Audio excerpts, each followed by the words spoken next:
Welcome to this week's episode of I Didn't Sign Up for This. And you guys know what is one thing that I did not sign up for this week? Well, for the last almost 7 years, anxiety. Anxiety. Like, what the hell is up with anxiety in your 30s? Like, I literally feel like I have constant anxiety. I know I'm not the only one that feels this way. We're going to get into a topic today in a little bit that is basically around parental stress. So, the Surgeon General came out with a report a week or two ago. And by the time this episode comes out, it'll be like 3 weeks, I think. And it was talking about parental stress. We're going to get into the whole report. I just read it and it gave me a lot of anxiety for someone who already struggles with anxiety. But anxiety has been a bitch for me lately. Just going to say it how it is. But yeah, it's been really difficult recently. My anxiety has been higher, I would say, over the last couple of months, and especially like the last month. I have been like going through some transitions, I would say, business wise, where there's been a lot of lessons learned. And when you are a business owner and you are responsible for, what you put in is what you get out, and you're learning a lot with people you're working with and partners and marketing and all of these things. And when you go into business and maybe you're a little naive, I don't know. I feel like, man, I am naive. I'm still probably pretty naive, but there's a lot of things that can happen that can cause a lot of anxiety, especially when you're dealing with large amounts of money. It's stressful and very anxiety inducing. And anyone who is a business owner knows what I'm talking about. There's a lot of risk, there's a lot of anxiety and stress, and it has been a lot. And that's on top of just regular things that are going on in life, some kids and, just a lot of things. We're going to get into today's topic and kind of dive into more on this topic. But before we do that, I wanted to talk about the Secret Lives of Mormon Wives. So this is my first impression. The episodes, all 6 episodes released today. Today, the day I'm recording, it's September 6th. So this isn't going to come out until like mid-September, this episode. So this is going to be like old news. Like you guys probably won't even care about this at that point, but it's on my mind because I woke up this morning, I watched the first episode while I was on the treadmill, and here's my first impressions of the episode. They hit the nail on the head with the culture of the church in Utah. They have hit the nail on the head. And one thing I didn't really understand about the Mom Talk community is that they were trying to kind of disrupt what it means to be a Mormon wife or a Mormon woman. If you're familiar with the church or you grew up in Utah or Idaho, some of those other states that are like very prominently LDS, you know that the rules are very strict and the culture is very much perfection. I always felt growing up like you have to give this image of perfection. Image was everything. And there was so much shame surrounding so many different things in the church, things that are very normal when you're growing up. And I don't know, I just feel like there's just a lot of things that they have already said just in that first episode where I'm like, I relate to this so much. And like, I can see why people kind of behave in the way that they do. I mean, for example, I'll just give you guys a brief example, but like sex within the church is very taboo. You do not talk about it. There is a lot of shame surrounding natural bodily responses when you're going through puberty.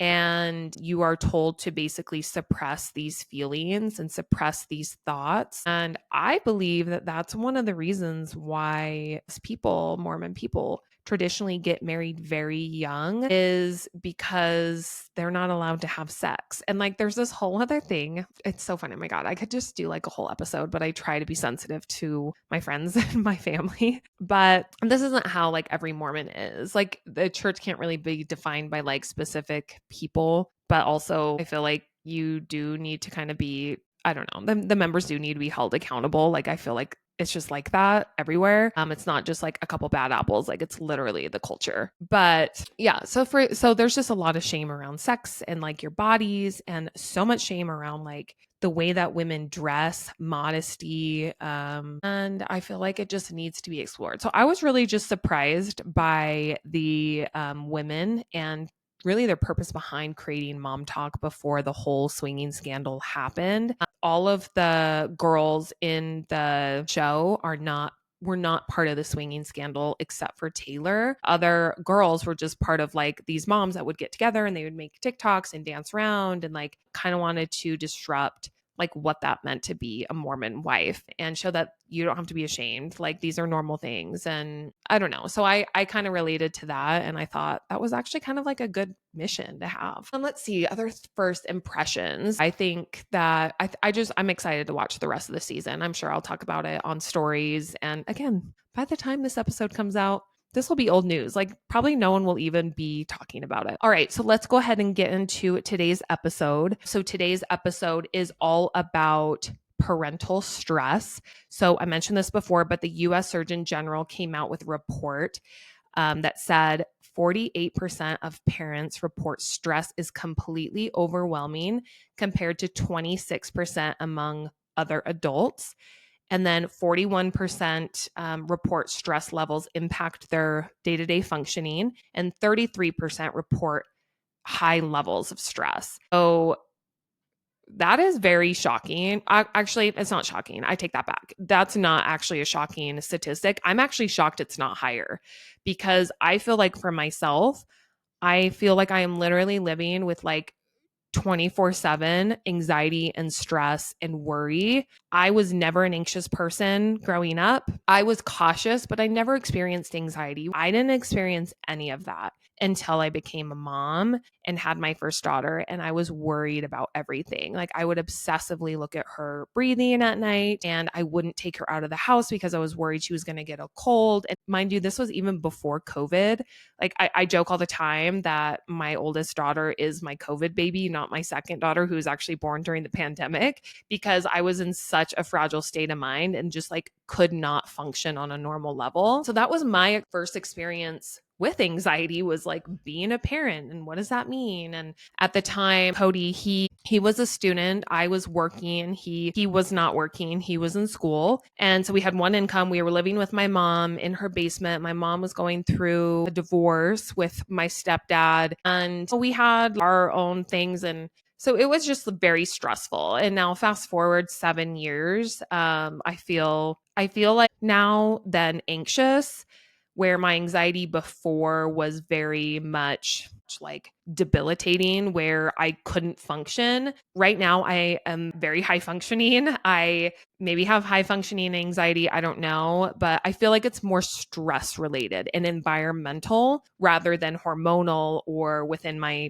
And I don't know, maybe like hormones probably did like play into my anxiety after my daughter was born because I was postpartum. But anyway, I feel like there's a difference between like the anxiety I was experiencing then versus the anxiety I was experiencing today. So this report from the Surgeon General, I just read the entire report. I highly encourage everyone to go in and just read it. I know it's long, but I feel like as parents, like this very much should be a wake-up call to us that we need to do more. It needs to be a wake-up call to employers. It needs to be a wake-up call to our government that we need more support. We need help. I don't mean to just like throw out words, but like this feels like an epidemic. Like this is not getting better. It's only getting worse. Life is only getting more stressful and parents need support. Things are changing. Life is not the same as it was 30 or 40 years ago. And our needs as parents are different than they were when our parents were raising us. And we need better support systems and community programs. Let's get into some of the statistics and like the details of the article. I will also link the article in the show notes, so it's very easy for you guys to just go and click and find it. Okay, so the whole report goes through like different things that were evaluated and what is causing these high levels of parental stress. So we're going to go through it. So the first one I have here is social media and comparison. So I don't think that this is going to be a surprise to anyone. I feel like as a society, we have always compared ourselves. Like there's that phrase, like keeping up with the Joneses. That's been around forever, even before social media was a thing. But the difference now is that we are comparing ourselves to people that we do not know personally, that don't live in our area, live across the world, and we're seeing everyone's highlight reels all the time. And it is literally in our face 24/7. Like everyone is on social media, everyone is scrolling their phones. We are living in the world of social media influencers. I know personally this has affected my parenting experience by going on social media and seeing these perfect influencer moms who seem to have it all together. And when I became a mom, my life was a mess. My life did not look like theirs. And it really affected my mental health and isolated. I felt so isolated at that time because I truly felt like I was the only one who was experiencing these feelings. I thought something was wrong with me. And I feel like that perpetuated my anxiety. And that's why I post what I do on social media because it's really freaking hard. And I don't like this idea of giving a false impression of what it looks like to be a mother. Now, I know that's like there's a delicate balance there, but when you have that in your face 24/7, like that's going to affect the way that you view your own life and the things that you have. Essentially you're comparing everyone's highlight reels to your low lights. Like your low, what would you say? Low highlight reels, low light reels? I don't know. That sounds weird. But you're comparing everyone's highs to your lows, and that's going to make you feel alone. It's going to make you feel like you're a failure. It's going to make you feel like you're not doing enough. You're going to be chasing unrealistic expectations of what it looks like to be a parent or just a person in general. I don't think that's just unique to parents, but I do feel like a lot of the parenting content is just so in your face, and you do turn more to social media when you become a parent because you're looking for resources, you're looking for community. And I feel like that's just getting, more and more true just as time goes on. Let's see. I had a statistic here. Let me pause this for a second and find it. So this is in relation to mental health and social media. There's a statistic, again, not shocking to me, but like very eye-opening, I guess I would say. It says nearly 3 in 4 parents are extremely or somewhat worried that their child will struggle with anxiety or depression. And I feel that. I have felt that since my daughter was an infant, because I struggled so much with anxiety. I was worried about everything. And this report says this, it's not really news to me, but like your mental health and your well-being as a parent does directly affect your child. Like your child is more likely to experience anxiety, depression, and mental health issues when their parent or caregiver struggles with those things or struggles with substance abuse. I've always been very worried that the way that I was operating and the way that I'm currently operating as a parent today is affecting my children. And I'm trying to be really conscientious of that right now, where I do have more boundaries with work. I have learned to say no and to slow down, think about decisions before just saying yes, because it doesn't just affect me, it affects my kids. And as they get older, I'm worried that they'll pick up more on that or have more memories of me being this way. This was very interesting to me too. It said postpartum depressive symptoms affect approximately 1 in 8 mothers, with a disproportionate impact on women of color, which is also very eye-opening and not really shocking because of other statistics I've read over the years about the differences between like women of color versus white women. It says it can occur anytime in the first year after giving birth. So I think that's really important for people to be aware of, that postpartum depression, it doesn't always just happen immediately after birth. It can happen anytime in that first year. It also says that the leading cause of pregnancy-related deaths is mental health conditions, including from suicides, overdose, poisoning-related substance use disorders. That one was actually very shocking. I had no idea that that was the leading cause of death in pregnancy-related deaths. That is alarming. They also talk about like a critical period for maternal mental health is a child's early years. Nurturing relationships and secure attachments during this period are pivotal to fostering positive outcomes for both mother and child. Hang on one second. Do you need something, honey? Okay, thanks. Close the door. Yeah, and so I feel like with the early years, I feel like, I mean, I think every mother and parent probably feels this way. It's exhausting to talk about all the time, but like we just have no federal paid maternity leave or parental leave for women in the United States. And it's ridiculous. The fact that there are women who are going back to work within days or weeks of giving birth, having a vaginal delivery, or having their stomach cut open through a C-section, and then having to go back to work within days or weeks of that while they're still recovering, they're bleeding, they're waking up every couple of hours with their newborn to feed them is horrifying. I don't know another way to describe what we put women through. If you don't work for an employer who offers those types of benefits, or you don't live in a state that offers any type of paid leave through like FMLA, there's all these requirements, but very few women are afforded time off, paid time off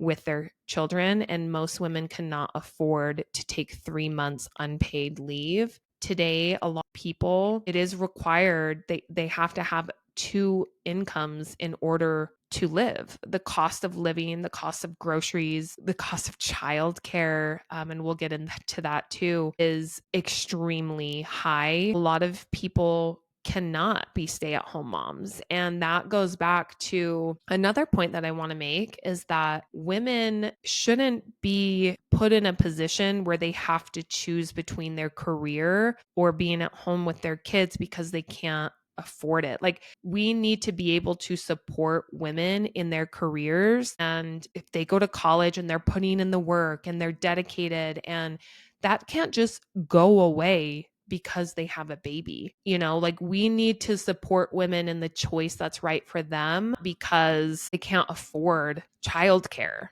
And it's an unfortunate reality. There was a statistic here. Let me find it in my notes from this report. So the statistic that they referenced here is that in the last decade, childcare expenses have increased by 26% in the last decade. So childcare is extremely expensive. The wait lists are outrageous. I've talked about this before, but like when we were paying for childcare for 3 days a week for 2 kids, a childcare center, a daycare center that had extended hours, so it was 6 a.m. to 6 p.m., it was more than our mortgage. We were paying over $2,000 a month for 3 days of childcare. And then my mom was watching the girls other 2 days. That's more than my mortgage. That's almost $25,000 a year for part-time childcare.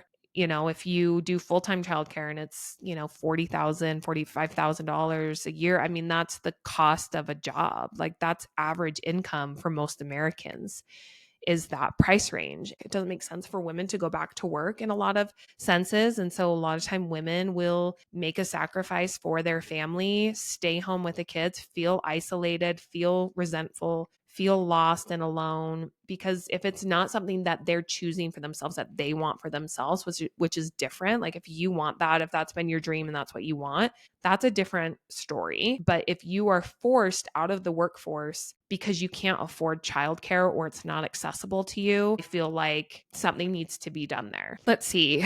I'm trying to think if there's anything else I want to say on the childcare front. I don't think I have anything else to say on the childcare front other than it's something that needs to be addressed. We need more affordable childcare, and we need accessible childcare.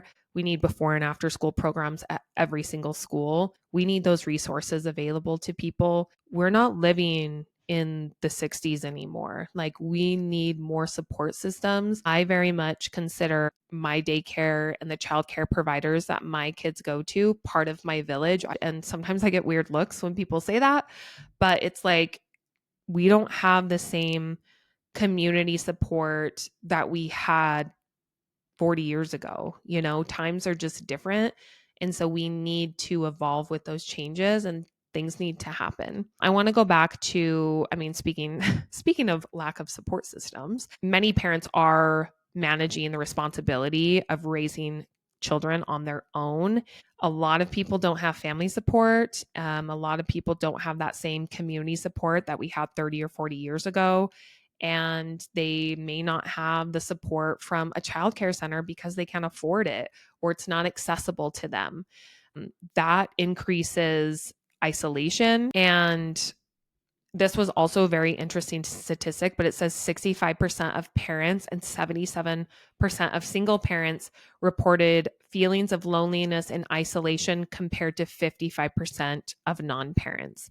So the rate of isolation and feelings of loneliness, I mean, are a lot higher among parents. And you wouldn't think that because you're around kids all the time, but when you lose your village and you lose your friends and you feel like you're scrambling to get by all times and you are running from work to picking up kids to doing homework to doing this and doing that and doing bedtime and just rinse and repeat, it becomes very overwhelming very quickly. And usually the first thing to go is like your friendships and your relationships with people that matter. And as parents, we all know that it's very easy to put yourself last when there's a million other things and a million other priorities that seem like they're more important. And I'm talking to myself a lot when I say this, but we need to really start prioritizing ourselves and our well being and stop pouring everything into everyone else, especially as mothers. Yeah. Speaking of, another thing I wanted to like mention about stressors, I mean, I have like a whole list of notes here on the stressors, but like after COVID or during COVID, I guess when COVID happened, I personally feel like this is when things really became stressful for parents. I mean, we had this global pandemic going on where no one was really sure what was happening. We were all just kind of doing the best that we could. There were these lockdowns and mandates to work from home. Schools were closed, and the amount of stress and pressure that was put on parents during the pandemic to homeschool while working full time and being around your partner and your kids 24/7, not having access to, go to community events or go out with friends or go to concerts or movies or any of those things was very mentally and emotionally challenging. I remember when I was working during the pandemic at home with my 2-year-old and I was pregnant, how stressful that was. And I feel like at that time, I mean, it was so stressful just thinking back to it because my daughter was 2. She had no idea. She was like 2.5. She had no idea when I was trying to like set up activities for her and like do this and that. And it was just so stressful and so overwhelming. I think back to the time and I'm like, how did we even get through that? Like, and I actually had like in the moment, I feel like I had like a relatively positive attitude. I'm like, well, if that happened now, like I think I would break. I think I'd have a mental breakdown. But I feel like from the pandemic on, there's this new expectation that women can do it all and that women can work while working from home, while caring for children and running kids back and forth and being super mom and not turning on the TV and not, homeschooling them and doing all these things at once. The pandemic made people feel like that was achievable and that was okay and that women are really bearing that burden. Even now, I talk to women almost every single day in my DMs who are work from home moms who are doing both jobs at the same time in 2024. We're not in a pandemic anymore. And the reason why I feel like women are doing this is because there is this childcare crisis where costs of childcare are outrageous or they don't have accessible childcare. There's not part-time options. They don't have a village. They don't live near family. And for some reason, I don't know, like, I'm so curious, like, the conversations that happen behind closed doors and how people get to the consensus that the woman should stay home with the babies and work remote while also watching children, because you don't often hear about fathers doing that. And I'm not saying it never happens, but you don't often hear about it. I have a suspicion that the majority of people who are working at home with their children are women. No one really expects a man to work at home with their children. Like that would, I'm sorry, but like I feel like that would literally never happen and no one would ever suggest that. But for some reason, we feel like as a society that here's the solution to our childcare problem. You just work remote at home with your children. Do two jobs at once. And I know because I lived it during the pandemic, you literally feel like a failure every single day. The amount of anxiety that I experienced, and I was just constantly in fight or flight during that time. But just the balance and trying to time your days perfectly, waking up 2 hours before everyone else to get a head start on your day, working late, working through, naps, you have to become very strategic. But the difference is that I had no choice at that time because of the pandemic. And then we were on this wait list. We couldn't get into a childcare center. And I guess that's a lot of people's reality right now, is that they can't get into a childcare center. I would say, for cost, I know that like a lot of people don't like to hear this, but I feel like for cost, like you're worth it. You're worth the cost of childcare. If you're holding back on paying for childcare because you have somehow been able to manage working and watching your children at the same time, and it's saving your family money, what I have to say to you is that you deserve childcare. You deserve to have the same type of work environment that your husband does. You deserve, and your children deserve, to have a present, and your employer deserves to have an employee that is focused and doing the work and not being distracted by their kids. Because I just know from my own personal experience, like I was not the best mom when I was working at home with my daughters.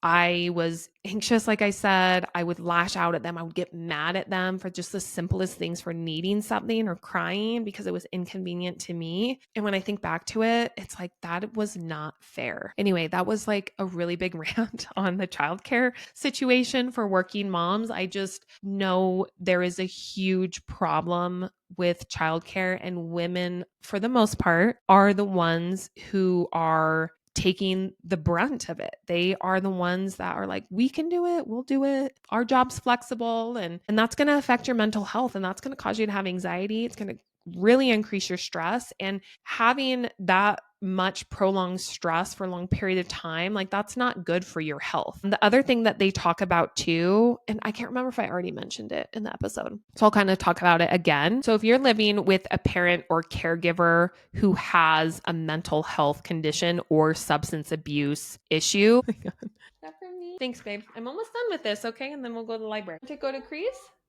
Yeah. Okay, we'll do that when I'm all done. At Crease. Okay, let me finish this up. Draw a picture for him. Okay, let me finish this up, okay? That's so cute. How old is O'Malley? I think he's 6 or 7. Okay, what was I saying? Okay. So if you're living with a parent or caregiver that has a mental health condition or substance abuse, it says that child is linked to worse mental, physical, and behavioral health outcomes across their lifespan. So if it's not enough to make these changes for yourself, I mean, we really do need to also be thinking about our children. And I hate to say that sounds so icky. We need to do it for ourselves. We truly do. We need to do this for ourselves. But if you can't bring to do it for yourself, like the way that you feel and the way that you show up every single day for your children, like it will affect them. And I'm trying to consider that as well for myself, that I want to be better for them, because I don't want them to have anxiety or depression or, like more than what they're already going to be exposed to just being a normal child. Like if I'm experiencing this and I didn't grow up with social media and I didn't grow up with all these things, and I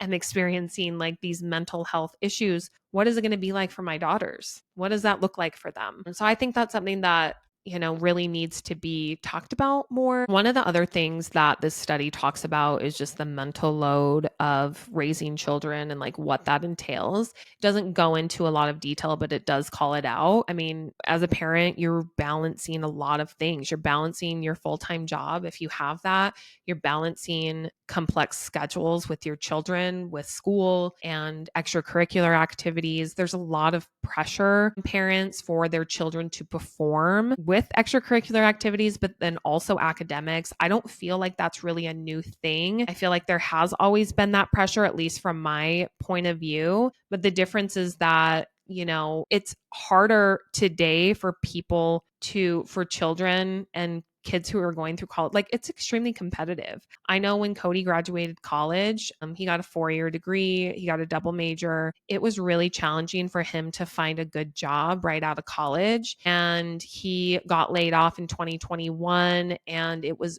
extremely difficult for him to find another job at that time. So my point is that it's extremely competitive. There are rising costs of education. I read this report, I'll link it in the show notes as well, but it reported that the average cost of raising a child in the United States is $311,000, and that doesn't even include college. That I looked up the average college tuition for in-state tuition, so basically like the lowest cost that you can get for like a 4-year college, and on average it's $12,000 a year. That doesn't include your room and board or any of like your living expenses. That's just like your tuition, your fees, books, and that. And so, I mean, you're looking at a minimum for a 4-year degree, $50,000. Most people are barely getting by. There was another statistic in this report that said that 1 out of 4 parents have reported in the last year that they have had difficulty paying for their family's basic needs. How are people expected to not only provide basic necessities for their children now, but how are they going to be expected to pay for college later? I think that's something that we really need to look at here in the United States because our colleges are for profit. I think that something needs to be done there because the cost of an education is absolutely ridiculous. And then the average wages that you get when you are exiting college, I mean, are not even like a livable income. Income that Cody had right out of college working for the state of Utah was making just under $35,000 a year. There's no way, like you can't support your, not even one person on that. I mean, it's absolutely disgusting and sickening that we have to live this way. And there are people who have it a lot worse. Like I'm not saying that like we have it bad by any means, but like there is a systematic problem and it is a domino effect. Feels like if you are not born into some type of privilege, then you're just like completely screwed. Let's see. Okay, so let's talk about, I kind of already talked about this as far as like social media with parents, but social media also affects children. And that is one of the leading causes of parental stress as well, is like a parent's fear of social media and online bullying and how to navigate their children using technology and boundaries, just all of the things that come with that. It's extremely overwhelming. There's a lot of societal pressure. I imagine, especially as you have older children, mine are still pretty young, but to get them cell phones and allow them to have social media and access to that because their friends have it. That's extremely stressful as a parent and stressful for kids. And I don't even know how, I mean, I know how we're going to handle it when it comes, but it gives me like a lot of anxiety even anticipating that happening. Okay, so this is part of the solution. So really what the Surgeon General is pushing for is to promote and expand funding for programs that support parents and caregivers and their family. He also wants to establish a national paid family and medical leave program. So this will ensure that all workers have paid sick time. Also, I may have missed this in the report, but like we need parental leave for both women and men or any parent or caregiver for a child. We need paid leave when someone has a baby. That is literally the bare minimum, especially because it is incredibly important for parents in that first year, arguably more longer than that. But I think at the very bare minimum, like there needs to be some type of paid leave program. And we need to structure it where it's accessible to people and people can take that time off, and so it needs to be paid. Also, he notes to invest in social infrastructure at local level to bring parents and caregivers together. So I think that's really addressing like this childcare issue. I know that like there are conversations that are happening in Congress around more affordable childcare. The other thing that I forgot to mention as far as like a stressor from parents is a lot of parents, and comes to no surprise, a lot of parents are worried about the safety of their children, especially at school, because of the number of mass shootings that we have. Shootings are, let's see, I want to make sure I get the statistic right. Okay, so here's a statistic. Firearm related injury has become the leading cause of death among US children and adolescents ages 1 to 19 years old. School safety concerns among parents are high and typically rise after a prominent mass shooting occurs, like just happened a couple days ago. School shootings or the possibility of one are a significant source of stress for nearly 3/4 of parents. Guys, we're all thinking this. 3/4 of us parents are extremely worried and stressed about school shootings. This needs to be addressed. Something needs to be done there. It's a complex issue. I'm not going to get into that, but that's another thing that was cited in this article of what is causing parental stress. Let's see. So ensure parents and caregivers, other solutions, ensure parents and caregivers have access to comprehensive and affordable high quality mental health care, and then promote visitation initiatives and reentering program to support currently and formerly incarcerated parents and caregivers as well as their families, which I think would be great as well. So that was heavy. That's a lot. I wanted to make sure that we did an episode on this because this is something that I am really passionate about. I have personally been affected negatively with mental health challenges and stressors, and I'm actively trying to do things in my life to improve my well-being and reduce my stress, but it's extremely difficult in the age that we live in and the lack of support that we have from our government and our communities. And there's a lot of things that need to be done. We're not parenting in the same way that we did 30 years ago. Times are a lot differently. I mean, our economics are completely different. You can no longer survive on a single income for most people. And these are things that need to be looked at. We need to be able to support parents. Being a parent is the most important job in the world. And it feels like it's the job that has the least support. And it's almost like society just views it as like, it's just something that you do, but it is the hardest job in the world. So I'll leave it at that. Hopefully, some changes can be made, policies. But I think as far as like, when I think about like, okay, here's all this information, like what can I personally do to help this epidemic that's happening? How can I help improve, reduce my stress, improve the lives of other people? Where is my part? I think on the ground level for us parents is we have a responsibility on social media to not give these false impressions of perfection in our lives. And I know that not everyone is comfortable sharing their intimate details of their life. And I'm not saying that people need to share intimate details of their life, but I feel like meeting people with more compassion, less judgment, more support. If you see a video online and you don't agree with what they're posting because they're feeding their kids freaking chicken nuggets again, like instead of shaming that parent, why don't we celebrate them? Why don't we encourage them or uplift them and not judge them? Like those are the things that we can do if we felt supported as parents and we didn't feel like we were constantly judged or that we had to look a certain way or behave a certain way. Or if so-and-so comes into our homes, like we're going to be embarrassed because we're not doing enough. Like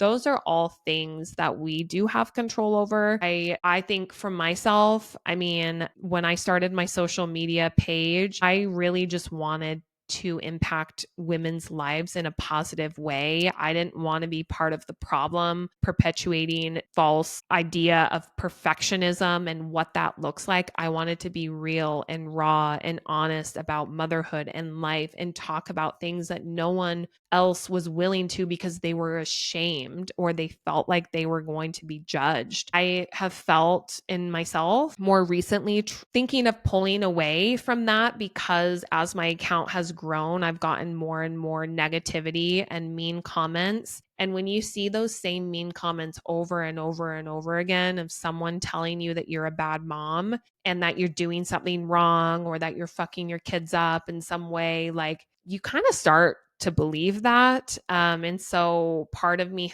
has felt like I need to pull away from that and do safe content. But I know that at the end of the day, that's not what's going to benefit my community. That's not going to benefit our society. I think our society needs more authenticity, less judgment, less shame, and more support. So that's my little soapbox. I know I've been just ranting a lot. I will link everything in the show notes. And if you guys haven't already, please, please, please leave me a review. It helps the podcast so much. I love reading the reviews. They literally bring a smile to my face. Like it makes me so happy to see when a podcast episode has stories really just touch someone or that we can just have these laughs. So if you are enjoying the podcast, if you leave a review, it helps me so much and I love reading them. So we will talk next week.